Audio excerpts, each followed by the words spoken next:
Friends, आज हम पढ़ेंगे जो डाइजेस्टिव सिस्टम में हमारे साथ जो स्टमक है, इसके बारे में हम डिस्कस करेंगे। इसके बाद हम डिस्कस करेंगे जो डाइजेस्टिव सिस्टम है उसके जितने भी डिजीज़ है उसके बारे में हम डिटेल से इंशाल्लाह डिस्कस करेंगे। तो आज मैं इस लेक्चर में आप लोगों को स्ट्रक्चर ऑफ स्टमक जो है इसके बारे में समझाऊंगा, क्योंकि इसके बाद जितनी भी हम जो डाइजेस्टिव डिजीज़ है वो डिस्कस करेंगे। तो इसमें आप लोगों को स्ट्रक्चर जो है स्टमक का उसके बारे में आप लोगों के साथ नॉलेज होगा तो आप लोगों के लिए आसान होगा। तो स्टमक हमारे साथ क्या है। स्टमक डाइजेस्टिव सिस्टम में हमारे साथ ये जो एसोफिगस है, एसोफिगस के बाद हमारे साथ क्या है, स्टमक है। स्टमक के 4 पार्ट्स है। इसमें जो ये वाला पार्ट है इसको कार्डियक रीजन कहा जाता है। कार्डियक रीजन इसलिए इसको कहा जाता है कि ये हमारे साथ जो हार्ट है उसके नज़दीक मौजूद है, तो इसकी वजह से इसको कार्डियक रीजन कहा जाता है। ये जो डूम लाइक शेप है, जो पार्ट है स्टमक का, इसको हम क्या कहते हैं, फंडस। ये डूम लाइक स्ट्रक्चर जो है स्टमक का, इसको फंडस कहा जाता है। और ये जो लार्ज पार्ट है हमारे साथ स्टमक में, इसको हम बॉडी कह सकते हैं, ठीक है। और जो ये वाला रीजन है हमारे साथ, ये वाला जो रीजन है इसको हम फाइलोरिक रीजन कहते हैं। और ये जो फाइलोरिक रीजन है इसके साथ जो स्मॉल इंटेस्टाइन है वो उस अटैचमेंट हुआ है उसका जो स्मॉल इंटेस्टाइन है वो यहाँ से अराइज हो चुका है। और स्मॉल इंटेस्टाइन और जो स्टमक है, जो फाइलोरिक रीजन है, वो एक दूसरे के साथ एक स्फिंक्टर, एक मस्कुलर स्फिंक्टर के ज़रिए एक दूसरे के साथ जुड़े हुए हैं, जिसको हम क्या कहते हैं, फाइलोरिक स्फिंक्टर। मेरा मतलब ये है कि जो फाइलोरिक रीजन है, यानी स्टमक है, स्टमक में जो फाइलोरिक रीजन है उसके साथ जो स्मॉल इंटेस्टाइन है वहाँ से अराइज हो चुका है।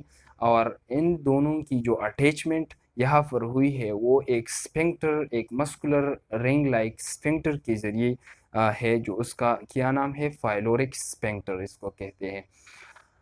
और यहाँ पर जो एसोफिगस है, एसोफिगस का जो है, एसोफिगस स्टमक के साथ अटैच हुआ है। यहाँ पर स्टमक एसोफिगस के साथ अटैच हुआ है एक स्फिंक्टर के ज़रिए, जो इसको हम एसोफिजियल स्फिंक्टर कह सकते हैं या कार्डियक स्फिंक्टर कह सकते हैं। आप लोगों को मैंने कहा कि कार्डियक जो ये वाला रीजन है इसको कार्डियक रीजन इसलिए कहते हैं कि यहाँ पर हार्ट जो है इसके नज़दीक है। और कार्डियक स्फिंक्टर या एसोफिजियल स्फिंक्टर वो स्फिंक्टर है, वो रिंग लाइक मसल है जिसने एसोफिगस और स्टमक दोनों को एक दूसरे के साथ अटैच किया है। तो ये हमारे साथ एक स्फिंक्टर है, उसका नाम क्या है, कार्डियक स्फिंक्टर। अब ये जो फोल्ड्स लाइक स्ट्रक्चर यहाँ पर मौजूद है स्टमक के अंदर मैंने लिखे हैं, तो ये स्टमक में एक फोल्ड्स लाइक स्ट्रक्चर मौजूद होते हैं, जो इसको हम क्या कहते हैं, रोजी के नाम से पुकारते हैं। वो आगे आप लोगों को समझाएंगे इंशाल्लाह। लेकिन ये जो फोल्ड्स लाइक स्ट्रक्चर है इसको हम क्या कहते हैं, रोजी। और ये रोजी जो है ये स्टमक का जो सरफेस एरिया है उसको इंक्रीज कर देता है। तो ये हमारे साथ क्या था, ये हमारे साथ पार्ट्स थे, 4 पार्ट्स थे। अब आते हैं जो स्टमक के वाल्स है, इसकी तरफ आते हैं। तो स्टमक के 4 वाल्स है। इसमें ये जो इनरमोस्ट वाल है, ये जो लिखा है मैंने, ये जो इनरमोस्ट वाल है इसको हम क्या कहते हैं, म्यूकोसा। इसको क्या कहते हैं, म्यूकोसा। और इस म्यूकोसा में जो है 3 चीज़ें मौजूद होते हैं। एक हमारे साथ ये जो म्यूकोसा है, इनरमोस्ट लेयर है, इसमें हमारे साथ ब्लड वेसल्स मौजूद होते हैं, नर्व्स मौजूद होते हैं और ग्लैंड्स मौजूद होते हैं, वो हम आगे डिस्कस करते हैं। अब ये जो ग्रीन पे मैंने लिखा है, ये वाला जो है, ये वाल, इसको हम सब म्यूकोसा कहते हैं। यानी पहला क्या है, म्यूकोसा है। इसके बाद हमारे साथ सब म्यूकोसा है। सब म्यूकोसा इतना इम्पोर्टेंट नहीं है, क्योंकि इसमें इतनी कोई चीज़ मौजूद नहीं है, तो इस वजह से ये इतना इम्पोर्टेंट नहीं है। अब इसके बाद मैंने एक थिक सा लेयर बनाया है, जो ये रेड वाला है। ये जो लेयर है, इसको हम मस्कुलर लेयर कहते हैं। क्या? Muscular layer. ये जो मस्कुलर लेयर है, ये बहुत थिक होता है, क्योंकि इसमें हमारे साथ मसल्स मौजूद होते हैं। और कितने मसल्स मौजूद होते हैं? इसमें 3 टाइप्स मसल्स मौजूद होते हैं। वो 3 टाइप्स मसल कौन से हैं? यानी मस्कुलर लेयर में 3 टाइप्स ऑफ मसल्स मौजूद होते हैं। इसमें एक जो फर्स्ट वन है, वो क्या है? लॉन्गिट्यूडनल लॉन्गिट्यूडनल मसल्स है, और सर्कुलर मसल्स है, और ओब्लीक मसल्स है। ये जो लॉन्गिट्यूडनल मसल्स होते हैं मस्कुलर लेयर में, वो हमारे साथ हॉरिजॉन्टली मौजूद होते हैं, ठीक है। और ये जो सर्कुलर मसल्स होते हैं, वो सर्कल पाम में मौजूद होते हैं। और ये जो ओब्लीक है, वो आ, आ, तिरछा होता है। यहाँ पर देखिए, तो वो एक तिरछा स्ट्रक्चर की तरह होते हैं, तिरछा फॉर्म में मौजूद होते हैं।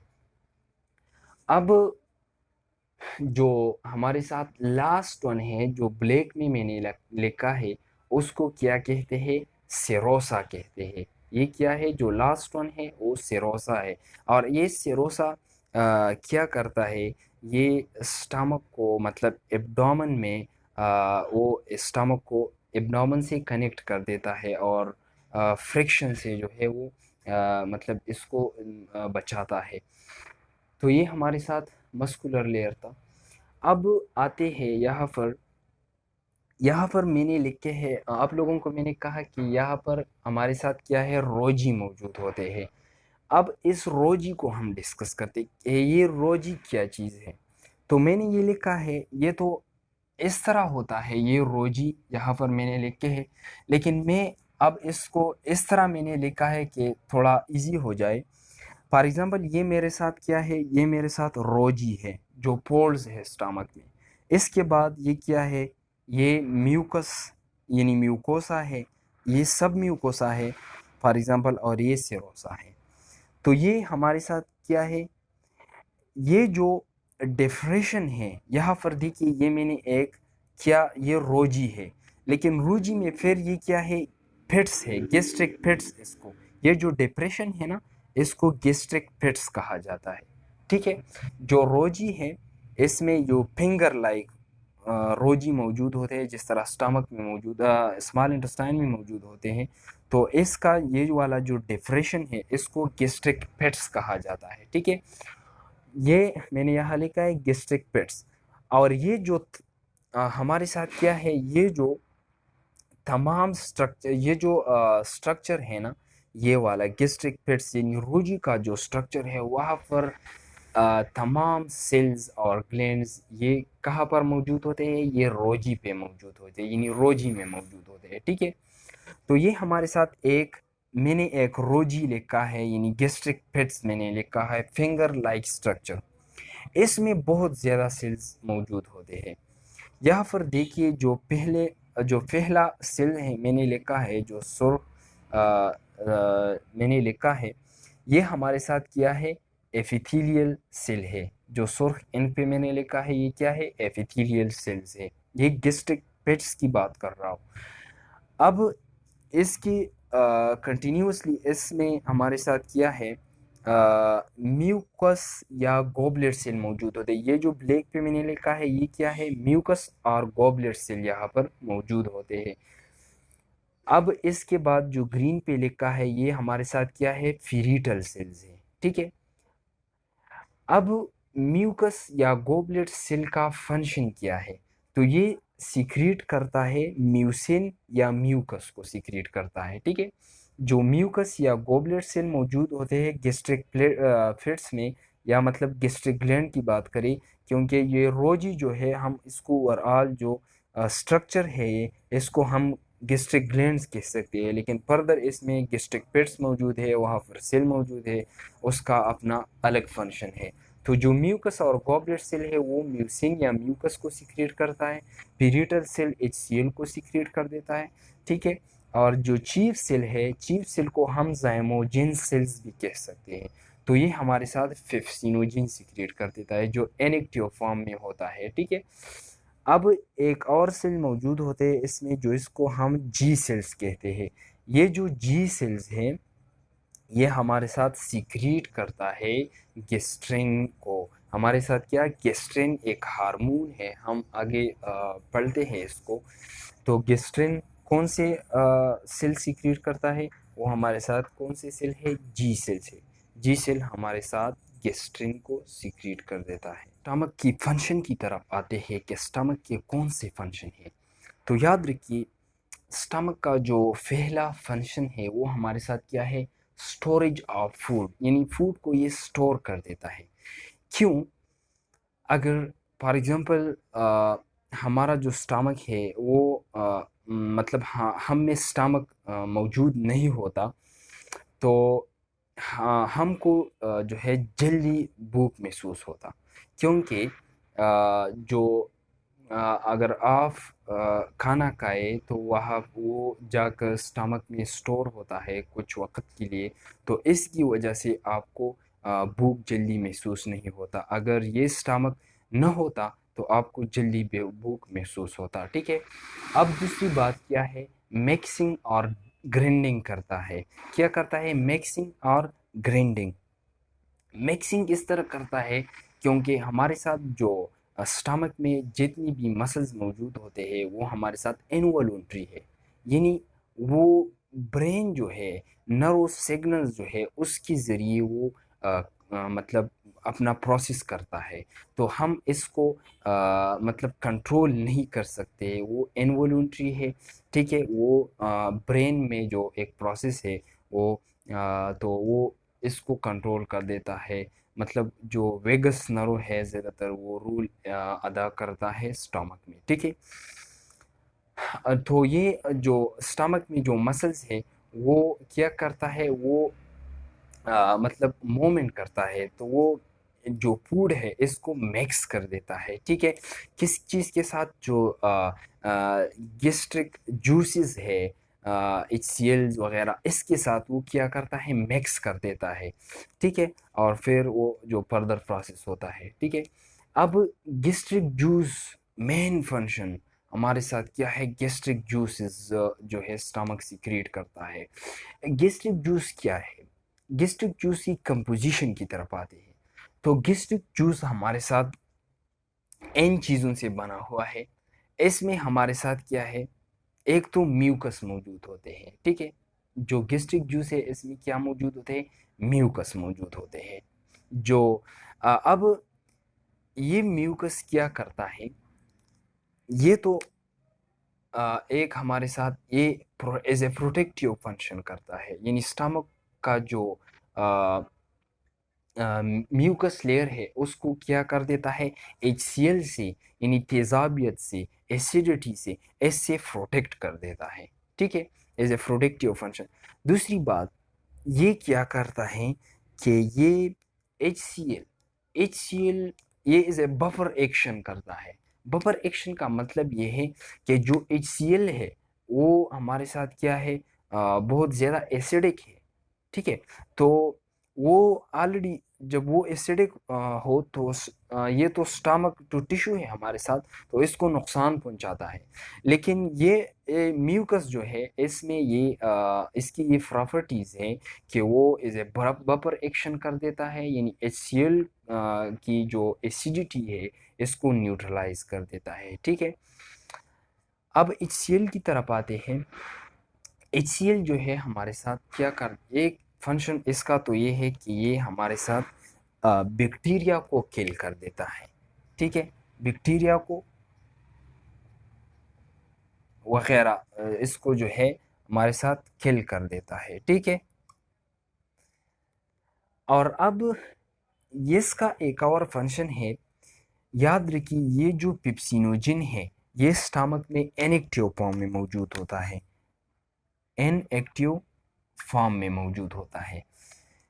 तो ये HCl जो है ये आकर इस पेप्सिनोजेन पे एक्ट कर देता है और इस पेप्सिनोजेन को कन्वर्ट कर देता है किस चीज़ में, पेप्सिन में, इनटू पेप्सिन। और आप लोगों को मैंने कहा कि पेप्सिनोजेन इनएक्टिव फॉर्म में मौजूद होता है। ये HCl आकर इस पेप्सिनोजेन पे एक्ट करके इसको कन्वर्ट कर देता है इनटू पेप्सिन, जो एक्टिव फॉर्म होता है, यानी एक्टिव पेप्सिन में कन्वर्ट कर देता है। किस चीज़ में, एक्टिव पेप्सिन में कन्वर्ट कर देता है। ठीक है, और ऑलरेडी आपको पेप्सिन का पता है कि ये क्या कर देता है, ये प्रोटीन का डाइजेशन कर देता है। ठीक है, प्रोटीन का डाइजेशन करता है, प्रोटीन डाइजेशन। ठीक है, अब गेस्ट्रिन क्या है, गेस्ट्रिन और ये पेप्सिनोजिन क्या है, ये हमारे साथ एंजाइम है। ठीक है, पेप्सिनोजिन ये हमारे साथ एंजाइम है। अब गेस्ट्रिन क्या है, गेस्ट्रिन हमारे साथ एक हार्मोन है। ठीक है, स्टमक में मौजूद होता है, लेकिन ये यहाँ पर क्या होता है, ये ब्लड में सर्कुलेट कर देता है। ठीक है, ये क्या करता है, ये ब्लड में मौजूद होता है, यानी सर्कुलेशन में ये जो है अपने आप को सर्कुलेट कर देता है। जब भी ज़रूरत पड़े पेप्सिनोजिन की सिक्रीशन का, तो ये गेस्ट्रिन एक सर्कुलेशन में जाकर स्टमक में पेप्सिनोजिन को यानी इसको इसका प्रोडक्शन कर देता है, इसको स्टिमुलेट कर देता है। फॉर एग्ज़ाम्पल, जब हम खाना खाते हैं तो खाने के दौरान ये जो गेस्ट्रिन है ये ब्लड में मतलब शामिल होकर स्टमक में जाता है और स्टमक में पेप्सिनोजिन को जो है वो स्टिमुलेट कर देता है। ठीक है, या फॉर एग्ज़ाम्पल हम कोई मतलब ये डिलीशियस फूड वग़ैरह हम देखते हैं, इस पे नज़र लगता है हमारा, तो यहाँ पर जो न्यूरॉन्स है वो एक्टिवेट होकर वहाँ पर गेस्ट्रिन को स्टिमुलेट कर देता है। गेस्ट्रिन ब्लड में जाकर पेप्सिनोजन को स्टिमुलेट कर देता है। तो इस तरह एक प्रोसेस चलता है हमारे साथ। स्ट्रक्चर ऑफ स्टमक, हिस्टोलॉजी था इसका, इसका फंक्शन था। तो अब इसके बाद हम पढ़ेंगे पहला जो स्टमक की डिजीज़ है, इसको हम सीक्वेंस में वन बाय वन डिटेल से डिस्कस करेंगे। इसकी काजेज़, इसकी रिस्क फैक्टर्स, सिम्टम्स, मैनेजमेंट और ट्रीटमेंट।